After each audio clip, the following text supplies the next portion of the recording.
think we're there. I started doing this video a while back, and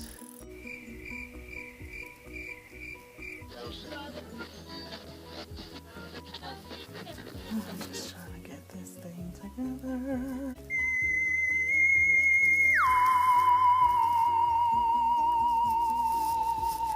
I have a teenager in my house. Hey everybody, welcome to our channel, Our Artistic Life. What I've been dealing with lately started technical, and then I started having some health related issues. So I apologize for my absence. It was very unintentional, and we're back. Now, today I want to talk about autism and meltdowns. And they happen. Children with autism actually are higher rated when it comes to anxiety and depression. And if you have not already, I would really appreciate it if you hit subscribe. That way you can always be notified whenever I post new videos. I can't really say like when the first major meltdown happened, but I started to notice that every now and then Jalen would have really, really bad meltdowns. And most of the time it was when he was feeling down about something, dealing with family issues. He really takes that stuff to heart. But last year, when he had to change schools in the middle of the year and leave his new friends behind in a new city, in a new state where he already didn't have any friends, it really took him into a place where I really started to get concerned because I felt like he was really depressed. So I'm going to cut to a clip of a meltdown that he had during the time period where he had to change schools. And I just want to share this with you guys, and then we'll come back and talk. Sit, Mom. They just babysit? Yes, Mom. But they did little kid stuff. They watch TV. I'm not supposed to do it. I want to go back because I just don't want to visit there, Mom, because I like that. Jalen. I don't read. I just like that old school, but I don't like that. I don't want to visit to my old school. That was a really, really, really tough time for me. I hate feeling helpless, and I hate feeling powerless. Like there's nothing I can do to help him when he's dealing with things.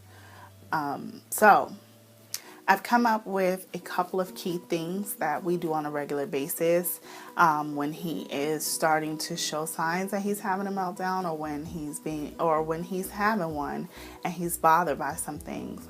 The first thing that we do is deep breathing.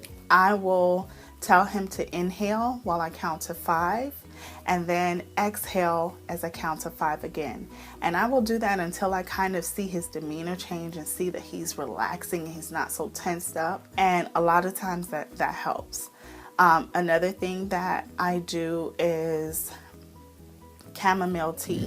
Chamomile tea is something that is a little bit of a sedative. A lot of people drink chamomile tea, before they go to bed, or if they're having issues where they can't sleep. And that's another thing that we do. I'll make him some tea and put a little honey in it and just kind of have him drink it, and he generally, that helps to lower his levels of anxiety. Another thing that we do is meditate. Meditating and deep breathing kind of do go hand in hand, but they're different things. So with the meditating, sometimes we'll do a guided meditation. We try to do meditation regularly together because it's just good overall for your mental space to be cleared out. So we do try to do it on a regular basis, and that does help. And he even asked, to do meditation with me, and so that's one reason that I know that it is helping him. And lastly, the last thing, well, there's actually 2 other things I do. One of the other things that I do is have him take a warm bath, and a lot of times when I'm having him do the deep breathing, I have a little satchel that I will put some lavender in. Or if you have lavender drops, the scent of lavender is calming, it's relaxing, and it's something that could help, lower the anxiety. Also, you can make a tea out of lavender. And lastly, sometimes I do give him a massage as he's deep breathing or just, while I'm talking to him. All of those things are things that you can do for yourself. You can do for your child. Just remember, like, these incidents you will get through. You'll get through these times and these moments. And I know my story is not everybody's story. The things that work for me don't necessarily work for everybody. But try those and see if they help. And all of those things can be done and should be done for any and everybody that's dealing with anxiety or stress. We have to find ways to de-stress. I recently dealt with a lot of stress that really affected me physically, that really took a toll on my hair. I experienced a lot of issues behind stress.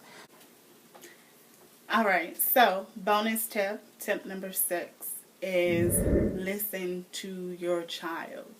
One of the biggest things that even causes the meltdowns to occur is the fact that sometimes the autistic child is having difficulty with communicating. In Jalen's case, when he couldn't speak as well, he couldn't really communicate, or I didn't understand him, or even in times where I just blew him off a little bit, he had meltdowns because he wasn't being understood or listened to.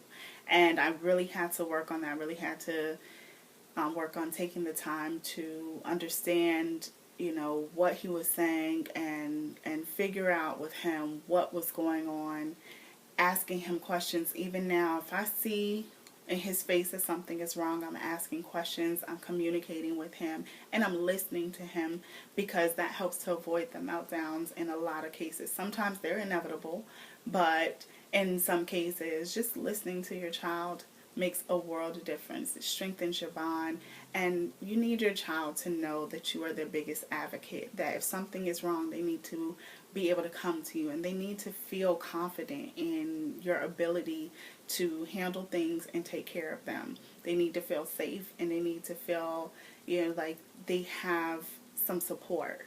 So thank you guys for watching. If you'd like me to cover some other topics or you have any questions, feel free to send me a message. I'll see you guys next time. Thank you again for watching. I love you guys, and take care of yourself. Don't forget, the missing piece to autism is you.